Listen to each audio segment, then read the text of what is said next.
Okay, well, welcome back. This is my second ever video. I've tried to record this about 3 times. I keep getting tongue-tied and everything else like that. So it's just getting, shows my amateur abilities here.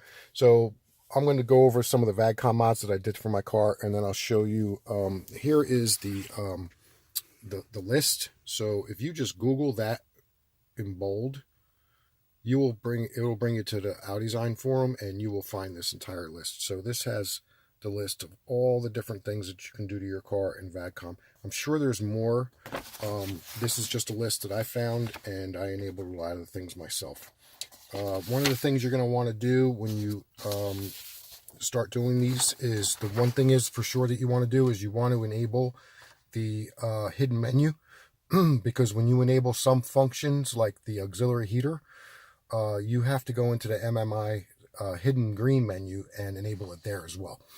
Okay, so here is like a detailed show list of what it does, like the wink on turn signal.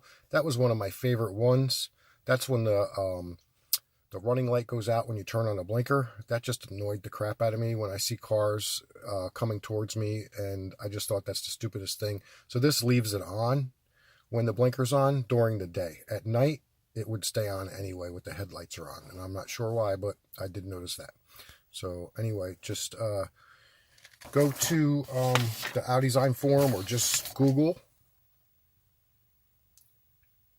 that right there, and you will find this list that this guy put together. So it wasn't me. All right, so one of the first things you'll notice is the needle sweep. I turned that on. That's really cool. And then the next thing I did was I enabled the lap timer as well, if it ever shows it. Okay, so there's the lap timer and the oil temperature. And the lap timer is controlled by the stalk on the side, using the up button and the down button and the reset button. So if you push it up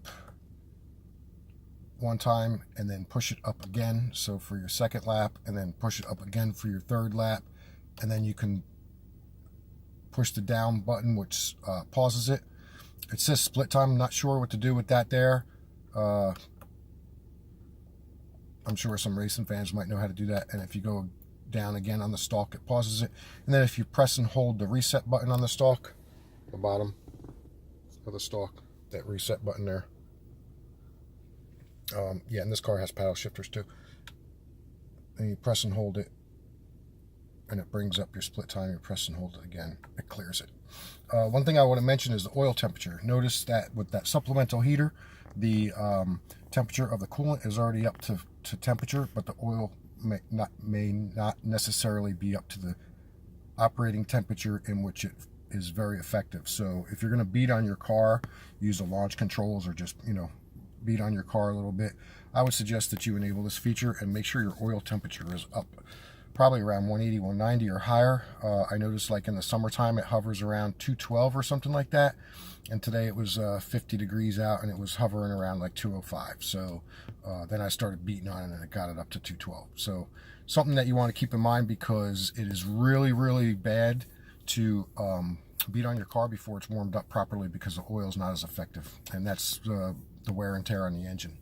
That's why up north they have electric heaters for the oil, because they want the oil to be at that consistency when they start the car, because the longer the car runs with the oil below temperature, the more damage it's going to do to the engine. That's a few of the things that I did to this car.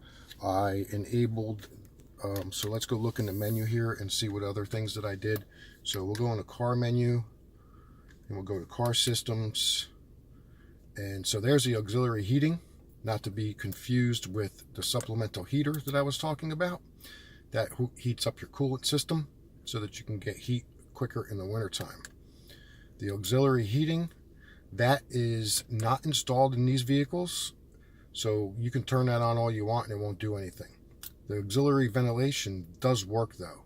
So you can set it for how long you want it to run, set your timer, which timer you want it to be on. You can do 3 different timers, so you can set it for, in the morning, lunchtime, and whatever, before you leave work.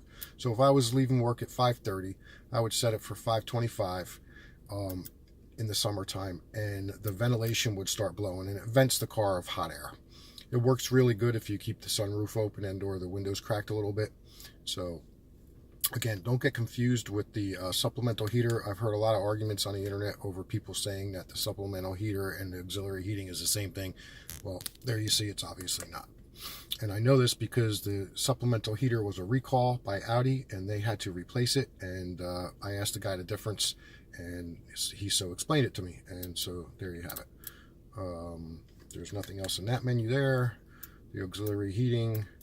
Let's see what the vehicle settings are. Okay, so here's the interior lighting. This is one where you have to enable the green menu, hidden green menu.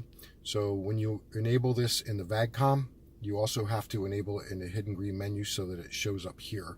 And then what that does is that puts the ambience lighting in the footwells. My A6, my 2009 A6 had it in the doors and in the floor wells and in a couple other places, and it was really, really cool. And when I got this car, I was so bummed that it didn't have that lighting. Because this is only a Premium Plus. My A6 was a Prestige. And so when I saw this hack, I was like, yes. One of the other things I miss about my A6 is the cornering lights. When you turn the wheel, the lights, they had a separate cornering lights that would come on. So like pulling into the driveway and everything at night was really nice. But, you know. Oh, and the lights were the adaptive headlights that turned as the vehicle turned. So the Premium Plus here, A4, doesn't have that. I wish it did. But hey, maybe I can mod sometime and do that, because I know if like you don't have, I know like you can get power mirrors for these cars, and then you just have to go into the VAGCOM in a hidden menu and enable the fact that it has power mirrors, and then they'll fold, the folding mirrors. So it's kind of cool. There's a lot of stuff that Audi does. I guess these computers are kind of pre-programmed for everything, and then they just program it down to match the features that are in your car.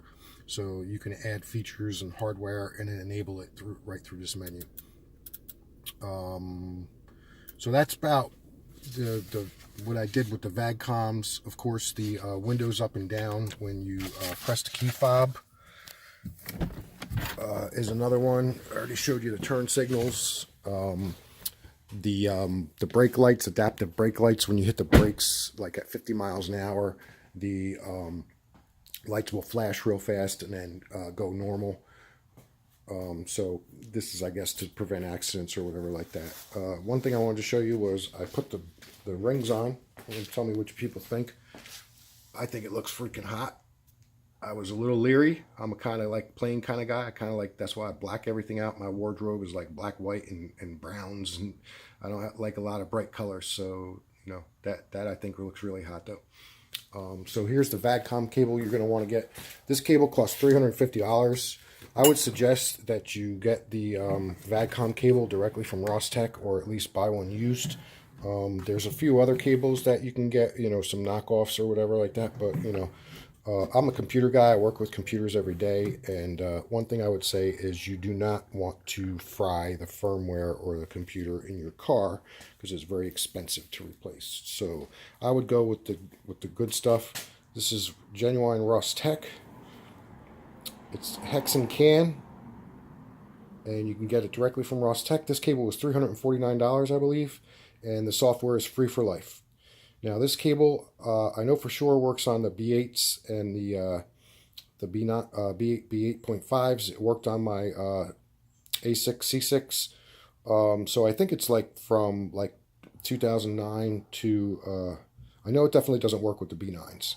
It may work with the B6s and the B7s, but it doesn't work with the B9s. You need a different cable for the V9s. They changed the CAN bus on those, so, or something or other like that. Okay, so the next video that I make, I'm going to show you actually how to use the VAGCOM software and how to change some options in the car. And I also bought a cold air intake, which should be coming in a couple of days. I know people talk about the cold air intakes, this or that, but you know what? We'll give it a shot and see what happens. All right, stay tuned.